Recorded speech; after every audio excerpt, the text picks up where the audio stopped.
오병이어의 파장이 상당히 이제 컸습니다. 예수님께서 그들이 원하는 것을 따르지를 원치 않으셨죠. 그래서 도망갔고, 그들이 따라왔을 때 너희들이 나를 따라오는 것은 내 표적을 보고 나를 믿으려 하는 것이 아니라 먹고 배부른 까닭이다, 이렇게 야단치시면서 그들에게 거리를 두셨습니다.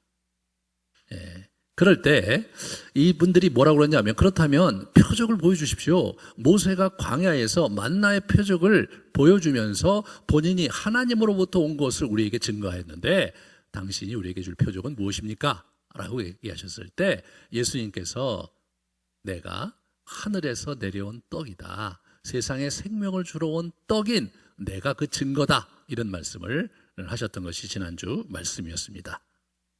내가 하늘에서 온 떡이다, 이런 말씀, 그죠? 주님께서 그러면서 두 가지 굉장히 어려운 이렇게 선언을 하셨어요. 그래서 사람들이 굉장히 힘들었거든요. 두 가지를 한번 같이 보도록 하겠습니다. 나는 하늘에서 내려온 떡이다, 그리고 세상에 생명을 주는 이 떡은 나의 살이다. 이 말씀이 두 마디 말씀이 그들에게 굉장히 큰 파문을 일으켰습니다. 그래서 이 사태가 이제 지나면서 제자들이 많이 떠났던 얘기를 이제 뒤에서 우리가 볼 수 있는데, 그만큼 이 이슈가 당시에 굉장히 컸습니다. 첫 번째, 하늘에서 내려온 떡이다 해서 그들이 충격을 받았던 것은 이분이 하늘에서 내려왔다니 이게 무슨 말이냐. 지금 여기가 59절에 보면 가버나움 회당이거든요. 거기에 예수님의 부모님도 계시고 예수님의 형제들도 계시고 자기들이 그 가족을 다 아는데, 아니 이분이 어떻게 자기가 하늘에서 내려왔다고 하느냐. 그 얘기를 이제 이렇게 하는 거죠. 그러자 예수님께서 거기에 대해서 이렇게 대응을 하시죠. 아주 냉정하게 대응을 하십니다. 하느님의 가르침과 인도함을 받는 자들만이 내게 온다, 그런 얘기를 44절에 하고 계세요. 그죠? 나를 보내신 아버지께 이끌리지 아니하면 아무도 내게 올 수 없다. 사실 섬찟한 말입니다. 섬찟한 말이에요. 근데 우리가 가만히 생각해 봐야 될 것은 뭐냐면, 예수님이 이런 말씀을 하실 만한 게 여기가 가버나움입니다. 가버나움 회당에서 늘 그 회당에 가서 예배 드리시면서 설교하셨고, 많은 사람을 병을 고쳤고, 여러 이사와 기적을 본 친구들이 거기 앉아 있는 거예요. 뭐 예수님을 만난 지 얼마 안 된 사람들한테 하신 말씀이 아니라, 그런 상황에서 예수님께서 얘기하시길, 너희들이 그렇게 오랫동안 나를 따라다녔는데 내 얘기를 들었는데도 불구하고 나를 그렇게 받아들이지 못하는 거 보니까 하나님의 감동하심이, 하나님의 이끌리심이 너에게 없구나 라고 말씀하셨습니다.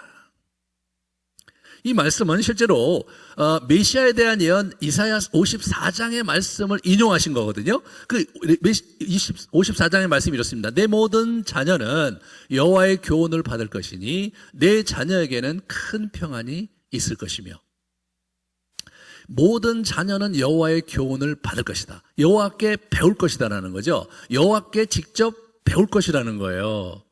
이것은 54장에 보면 그 초림의 주와 재림의 주의 그 메시아 이 오실 것에 대한 그 예언을 이렇게 가득 이렇게 뭉쳐서 했거든요. 구약의 선지자들은 거기서 하나를 발췌해서 바로 그 말씀을 얘기하신 거예요. 하나님께서 마음을 주시고 감동을 하시고 붙잡으시는 사람, 예수님께서 설교하고 예수님의 이적과 기사를 보는 과정에서 저 양반이 정말 하나님께서 보내신 사람이 맞네, 무슨 얘기인지 들어보자. 그런 태도를 가지는 것은 하나님이 주신 것이다 이거예요.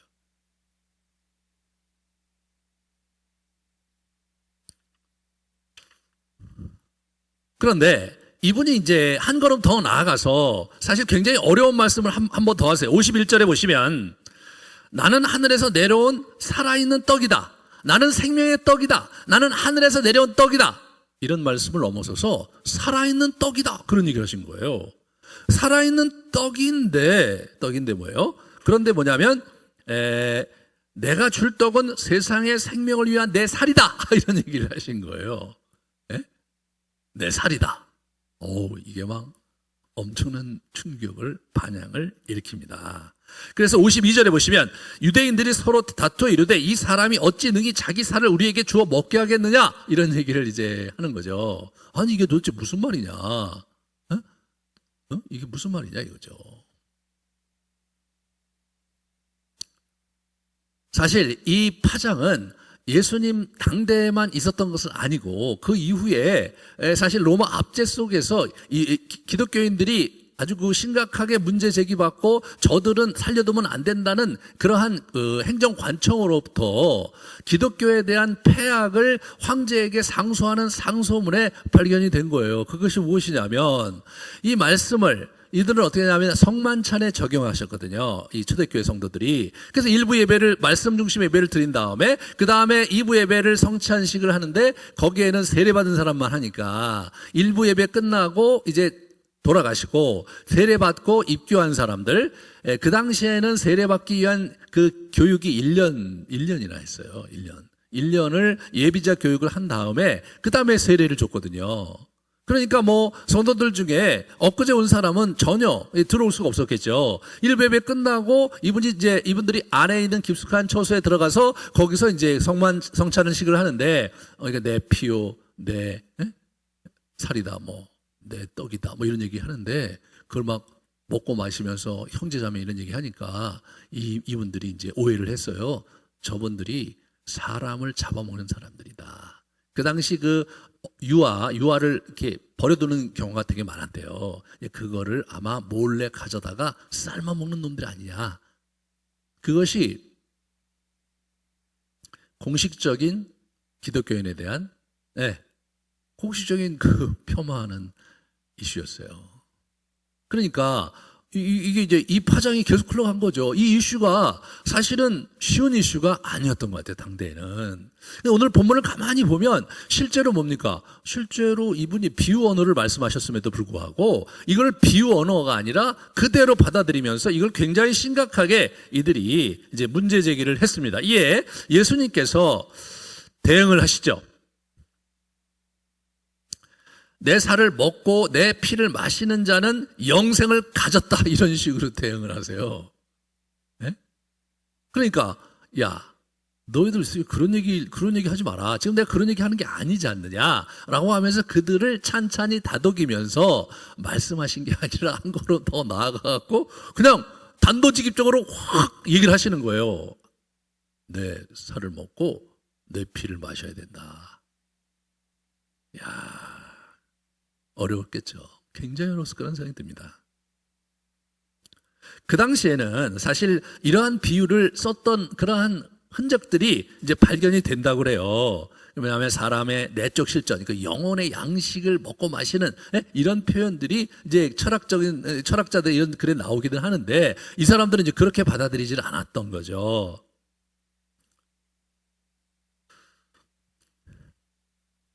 내 살은 참된 양식이요 내 피는 참된 음료로다. 55절에 그렇게 얘기하시거든요. 그래서 이제 여기서 갑자기 또 음료가 나오는 거예요. 음료가. 그러면 살은 떡인데 피가 음료다. 그럼 피 얘기가 또 어떻게 되는 것인가에 있어서 오늘 본문을 가만히 보면요, 이것은 하나의 개념을 말씀하신 거예요. 35절을 보시면 나의 생명의 떡이 내게 오는 자는 결코 줄이지 아니할 터이요 나를 믿는 자는 영원히 목마르지 않을 것이다, 이렇게 얘기 나오거든요. 그죠? 목마르고 줄이지 않는다. 이 떡에 대한 얘기하면서 두 가지 같이 쓰고 계시죠. 그 다음에 57절에 보시면, 오늘 보면 57절에 보시면 살아계신 아버지께 나를 보내심에 내가 아버지로 말미암아 사는 것 같이 너희가 나를 먹는 그 사람도 나로 말미암아, 나를 먹는 그 사람이거든요. 56절에 내 살을 먹고 내 피를 마시는데 나를 먹는다에 집약이 되는 겁니다. 이게 하나예요. 강조하시기 위해서, 그리머를 사용하시기 위해서 두 개를 쓴 것입니다. 혼동하지 마시고요. 이분이 지금 비유를 말씀하세요. 비유를. 제가 왜 혼동하지 말라고 그러냐면 이 사람들 중에 이 얘기 듣고 떠나는 사람들이 있었거든요. 그때 엄청나게 헷갈렸던 거예요. 그러니까 이게 이제 쉽지가 않았던 거예요. 이게 진짜 이게 어려운 거죠. 예수님은 지금 무슨 얘기를 하시냐면 내가 살아있는 떡이다. 살아있는 떡이다. 그러므로 만나 얘기를 그들이 했는데 만나보다 나는 더 우위에 있다라는 말씀을 하시는 거거든요. 여러분, 만나와 지금 이 예수님께서 말씀한 생명의 떡은 근본적으로 차이가 있어요. 유사하지만 뭐냐면 만나는요, 아침에 일어나면 하얀 가루가 쫙 펼쳐져 있고 그 다음에 가서 한 사람당 한 오멜씩 그걸 떠다가 요리해서 먹었습니다. 점심 때 해가 나면 싹 없어졌어요.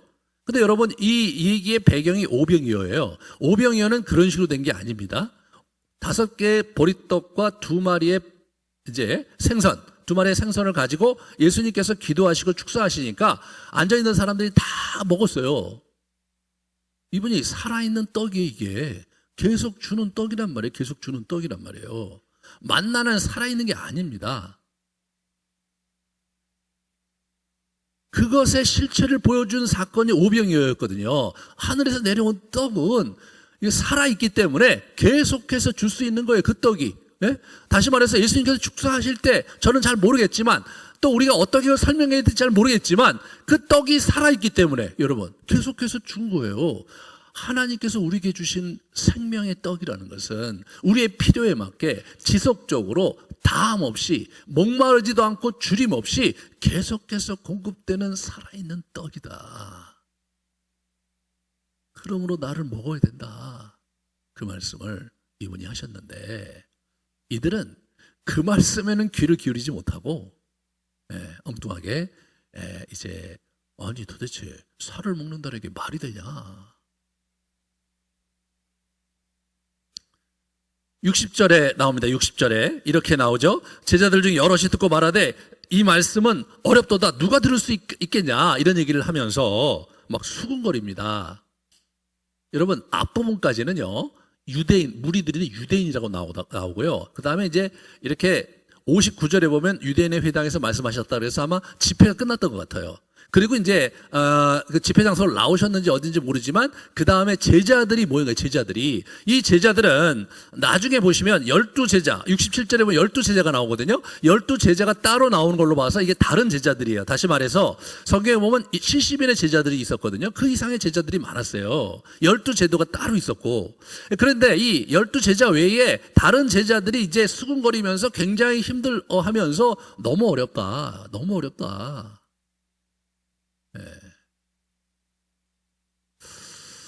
이게 참 예수님으로부터는 요새 굉장히 당혹스러운 장면이죠. 그러니까 너무 기가 막혀서 야 너희들이 이게 걸림돌이 되냐?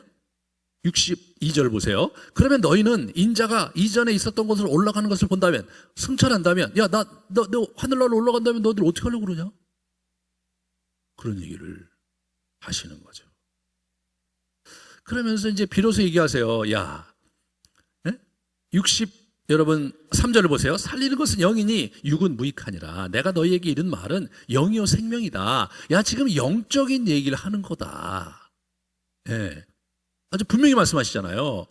지금 영이 살고 죽는, 영이 영원히 사는 얘기를 지금 내가 하고 있는 거다. 근데 이 제자들은 그거가 지금 그렇게 잡히질 않는 거예요. 이게 완전히 이제 아니 살과 피를 먹는다는 것이 납득도 안 될 뿐만 아니라 받아들여지지도 않았던 거예요.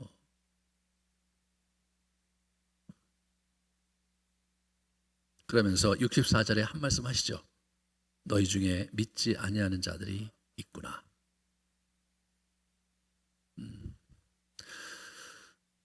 자, 믿음에 대해서 요한복음은요 관계의 언어로 말씀하신다는 얘기를 지난 말씀에 들었습니다. 자, 이들은 잘 이해가 안 됐어요. 이해가 잘 안 됐습니다. 너무 어려워. 여러분 이게 지금 일반 무리들에 대한 얘기를 하는 게 아니에요. 특별히 예수님의 제자인 양 하면서 예수를 쫓아다니던 늘 예수님의 가르침을 듣던 사람들인데 어려워요. 그럴 때 그때 반응이 두 가지가 있어요. 하나는 뭐냐면 야, 너무 어려운데 예수님께 좀 묻고 더 배워야 되겠다. 이런 자세를 가질 수가 있고요. 하나는 뭐냐면 야, 저 말도 안 되는 소리 하신다, 저 양반. 저 여태까지 따라들으면서 여러 가지 이상한 점이 많았는데 더 이상 내가 함께 할 수 없다. 그래서 더 이상 함께 할 수 없다고 생각하는 사람들이 떠났어요. 떠났는데 어떻게 떠났냐면 여러분 66절에 보시면 그때부터 그의 제자 중에 많은 사람은 떠나가고 다시 그와 함께 다니지 아니하더라. 완전히 뒤돌아섰어요. 더 이상 예수님과 관계를 끊었어요. 여러분, 이게 믿음이 없는 겁니다. 믿음은 회의하는 게 하면 믿음이 없다 그런 게 아닌 거예요. 의문을 품는다, 어렵다, 좀 이해가 잘 안 된다 이런 퀘스천을 하는 게 믿음이 없는 게 아니라 그런 의구심과 퀘스천이 있음에도 불구하고 내가 정말 모르니까 예수님께 더 받아야 되겠다, 더 배워야 되겠다, 내가 아는 사람한테 물어봐야 되겠다, 이 말씀이 도대체 무슨 말씀인지 깨우쳐야 되겠다, 이런 관계를 갖는 사람은 믿음이 있는 거고, 믿음이 있는 거고, 그렇잖아요. 믿음이 없는 거예요. 자, 믿음이 있었던 사람이 누구냐? 우리 베드로죠. 자, 베드로가 대답하는 걸 보세요. 67절에 12세대에게 얘기합니다. 너희도 갈 거냐? 그러니까 베드로가 대답하되 주여 영생의 말씀이 주께 있사오니 우리가 네게로 가오리까? 이렇게 나오는 거죠. 우리가 주는 하나님의 거룩하신 자인 줄을 믿고 알았사옵나이다. 이렇게 나온 거예요. 믿고 알았다. 이 표현을 오늘날 우리의 그 문화 속에서는 그죠? 서구의 영향을 받았기 때문에 이게 인지론적 차원에서 지식적인 차원에서 이것을 하는 경향이 있어요. 예수님이 하신 얘기가 정말 사실이지. 여러분 가만히 보세요. 예수님 비유 언어를 말씀하셨기 때문에 사실로 받아들일 수 있어요. 여러분 가만히 묵상해 보시면 그러니까 내가 예수님이 하신 말씀을 이제는 믿을 수 있겠다. 이렇게 하는 게 믿음이냐? 아닙니다, 여러분. 그거는 믿음의 초보예요, 초보. 그 다음에 주님과 관계를 맺는 겁니다. 알았다에 알았다. 안다는 표현 자체가 관계를 한다는 표현이거든요. 그런 부분에서 참 여러분과 제가 이게 믿음의 생활이라는 것이 무엇인지를 잘 우리가 이제 생각을 해야 돼요. 이분들은 뭐냐면 예수님 오래 따라다녔어요. 예수님의 이사와 기적을 많이 봤어요. 그런데 예수님께서 이게 지금 어렵다고 얘기하니까 거기에 흔들렸어요. 그 얘기는 뭡니까? 이전부터 관계가 없었다는 걸 의미해요. 신뢰가 없어서 예수님에 대해서 워낙 유명하시고 워낙 대단한 능력과 기사를 행하시는 분이라 나도 저분을 따라다니면 좋겠다 이런 생각을 하고 쫓아는 다녔는데 아직 신뢰는 하지 않았던 거죠. 그죠? 근데 이 사건 속에서 신뢰할 분은 아니구나, 신뢰할 만한 분은 아니구나라고 한 발짝 뒤로 물러섰을 뿐만 아니라 돌아서서 나갔습니다. 여러분, 이걸 가만히 묵상을 해보면요, 이분들이 지금 뭐냐면 감정적으로 반응하는 거예요. 예수님은 사실은 합리적으로 잘 말씀하고 계세요. 예수님 자기 살과 피를 진짜로 찢어서 주겠다는 얘기 하시는 게 아니라고 자기 입으로도 말씀하셨고, 가만히 묵상을 하다 보면 예수님 비유의 언어로 말씀하고 계신 게 너무나 분명하거든요. 근데 이분들은 그거를 그렇게 받아들이지 않았어요. 말도 안 되는 소리를 하신다, 저분이. 그건 뭡니까? 예수님에 대한 신뢰가 오래전부터 깨져 있었는데 그 깨진 신뢰 위에 예수님이 자기들이 듣기에 납득이 안 되고 말도 안 되는 얘기를 한다는 그 사실이 쾅 하고 부딪히니까 이게 뒤로 이렇게 나자빠지는 거예요. 우리가 신앙생활 할 때 여러분 때로 우리가 이해가 부족해서 시험에 들 수 있어요. 그렇잖아요. 말씀을 보고 잘 모르고 이거 정말 이게 믿음이라고 생각했는데 이게 또 아니고 하나님께서 도와주신다고 그랬는데 이건 뭐고 여러 가지 시련을 우리가 겪으면서 우리가 회의에 빠지거나 의구심을 가질 수 있어요. 그런 상황에서 우리가 이게 정말 하나님께 이런 교회 구하고 하나님과 관계하면서도 예수님을 붙잡고 묻고 기도하면서 깨우치려고 하고 그런 태도를 우리가 견지해야 된다. 그것이 신앙인이 가는 길이다. 이들은 결정적인 장면에 예수님과 거리를 뒀습니다.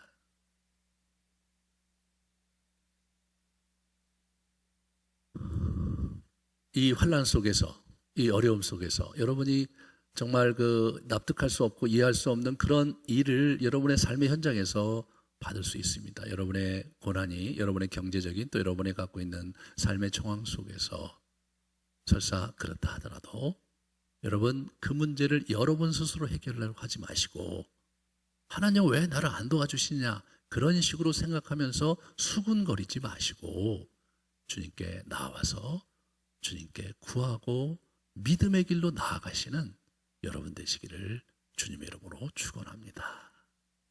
여기서 우리는 영생에 대해서 같이 생각해 보려고 합니다. 결국 예수님이 우리에게 주시려고 하셨던 것은 영생이셨거든요. 자, 영생에 대해서 같이 정리를 좀 한 것을 보여주시면요. 영생이란 무엇인가? 첫 번째, 예수를 믿는 자에게 주어지는 것이다. 그게 영생이에요. 예수를 믿는다는 게 뭐냐? 두 번째, 예수와 인격적인 신뢰관계 속에서 그 교제 속에서 얻어지고 누려지는 게 그게 영생인 거예요. 그게 믿음이고, 예. 그러니까 믿음이라는 것 자체는 이런 사실을 들으면서 어떻게 됩니까? 하나님의 감동이 있게 되는 거예요. 그게 믿어지는 거잖아요. 그냥 이게 뭔가 있네. 정말 이거 대단한 얘기인데. 정말 이런 분이 계시구나. 내가 믿어야 되겠다. 이런 마음이 하나님이 주시는 감동이에요. 하나님의 이끌림심이에요. 성령께서 그렇게 하시는 거예요. 그럴 때 우리는 영원한 생명을 얻는다는 거죠. 왜? 알고 보니까 그분이 영원하신 분이세요. 알고 보니까 그분의 생명은 살아있는 생명이에요. 그러면 그 생명이 우리에게 흘러 들어오면서 우리의 영혼의 필요를 채우시는 거죠. 그러므로 우리가 영원히 살게 되는 거죠. 여기서 이 영원하신 하나님과 사는 이 영생이라는 말을 우리가 오해하시면 안 돼요. 영생은 오래 사는 것이다. 영생은 죽고 나서도 계속 영원히 오래오래 사는 것이다. 이런 형태의 영생을 성경은 얘기하지 않습니다. 오래 사는 거 맞는데 중요한 것은 삶의 질입니다. 여기서 얘기하는 질은 뭐냐면 하나님과 밀도 있는 관계 속에서 교제하며 사는 거예요. 그 교제 실체는 뭐냐? 내 안에 거하고 나도 그 안에 거하는, 그가 내 안에 거하고 나도 그 안에 거하는 이 인격적인 교제, 사랑의 교제 속에 사는 그 삶의 상태, 그게 바로 영생입니다. 물리적인 시간 개념으로서의 영생이 아니라 본질적이고도, 그죠? 이렇게 우리의 영혼의 실존적인 삶의 양태, 그것이 영생이에요. 그러므로 예수님 우리 안에 계시는데도 불구하고 그 예수님과 교제하지 않는다면 우리는 그 생명을 던지는 일에 많이 궁핍할 수 있습니다. 우리 같이 그럼 우리가 어떻게 할 것이냐, 그 다음 거를 보여주세요. 보시면 첫 번째는 뭐냐면 예수님의 예수님을 존재의 근간으로 삼는 삶을 사는 거거든요. 그게 이제 우리 사도 바울이 한 얘기예요. 이제는 내가 사는 것이 아니요 오직 내 안에 그리스도께서 사시는 것이라. 내가 육체 가운데 사는 것은 나를 사랑하사 나를 위하여 자기 자신을 버리신 하나님의 아들을 믿는 믿음 안에서 사는 것이다. 이게 그리스도인의 삶의 핵심을 얘기해 주는 겁니다. 저것이 바로 영생인 거예요. 내 안에 그리스도가 사시는 겁니다. 내가 그리스도와 함께 십자가에 못 박혔고요. 내가 그리스도 안에 사는 겁니다. 그리고 어떻게 됩니까? 나를 사랑하사 나를 위하여 자기 자신을 버리신 하나님의 아들을 믿는 믿음 안에서 산다. 믿는 믿음 안에서 산다. 여러분, 이게 개념어가 아닌 거라는 거, 추상적인 개념어가 아니라 관계 용어로 우리가 이해를 한다면 내가 예수 그리스도와 신뢰관계를 갖고 그분과 신뢰 속에서 내 안에 그분 계시고 내가 그분 안에 있는 이러한 사랑의 관계 속에서 사는 것, 그것이 그리스도인의 삶이라는 거죠.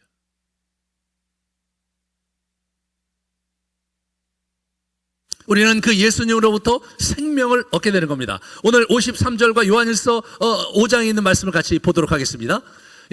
인자의 살을 먹지 아니하고 인자의 피를 마시지 아니하면 너희 속에 생명이 없다. 생명이 없다 이거예요. 우리는 예수 그리스도와를 먹고 마시는 우리 삶의 교제에 역동이 있을 때 우리 안에 생명이 있는 겁니다. 생명이 있는 거예요. 네? 아들이 있는 자에게는 생명이 있고 아들이 없는 자에게는 생명이 없다, 이 말씀을 하시는 것입니다. 여러분, 우리가 이 땅을 사는 삶의 역동과 다이나믹 생명력을 어디로부터 공급받을 수 있습니까? 어디로부터 공급받을 수 있습니까? 먹고 마시는 데서? 물질적인 어떤 재물? 네. 삶의 성취? 또는 즐거움? 이런 것 속에서 우리가 우리의 그 존재의 필요를 채우면서 살고자 하는 것이, 그것이 인간의 그 아주 본질적인 문제죠. 왜냐하면 그것으로서는 채울 수 없는 존재의 필요가 우리에게 있거든요. 그 존재의 근간이 되는 필요가 예수 그리스도에게만 올 수 있는 생명력이 우리에게 필요한 것입니다. 그러므로 우리는 예수 그리스도와 더불어 교제하고 그분을 호흡하고 사는 것, 이것이 가장 중요하다고 할 수 있습니다. 그러면 어떻게 우리가 그 예수 그리스도와 우리 안에 계신 그리스도를 만나고 교제하는가? 첫 번째가 말씀 묵상이죠. 우리 교회에서 전통에 나오는 거예요. 말씀 묵상. 말씀의 입에서 읊조리면서 그분께서 그 말씀을 통해서 우리 영혼을 이렇게 돌보시고 우리 가운데 들어오시고 우리에게 말씀하시며 교제하시는 말씀 묵상의 삶. 두 번째가 뭐예요? 성찬식입니다. 예수님께서 그거를 설정하셨어요. 사실 이 본문을 초대교회 성도들은 성찬식 본문으로 이것을 그 성찬식 개념으로 생각하면서 매일매일 행하신 거예요. 예배 때마다 성찬식을 하신 거예요. 왜? 매일매일 그분이 우리 가운데 함께 하시고 내가 그분 안에 거하고 그분이 우리와 연합하는 삶을 살아간다는 삶의 실존을 이 의식 속에서 그들이 확인하고 또 확인하고 기도하면서 붙잡고 살아갔던 겁니다. 오늘 그래서 우리가 성찬식을 하게 될 것입니다.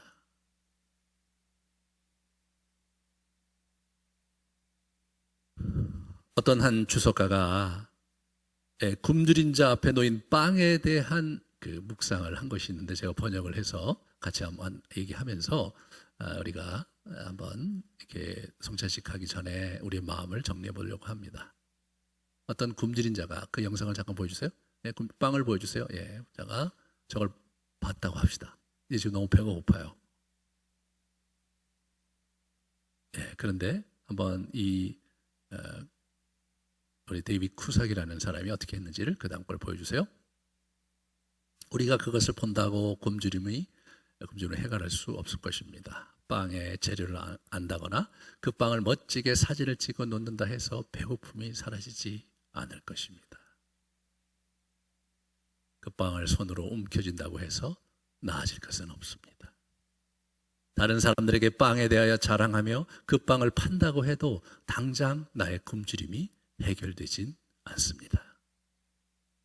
실제로 빵을 먹는 것 외에는 우리의 굶주림을 해결하고 살아나갈 방법은 없습니다. 그렇습니다. 이 빵을 먹는 사람만이 영원히 살 것입니다.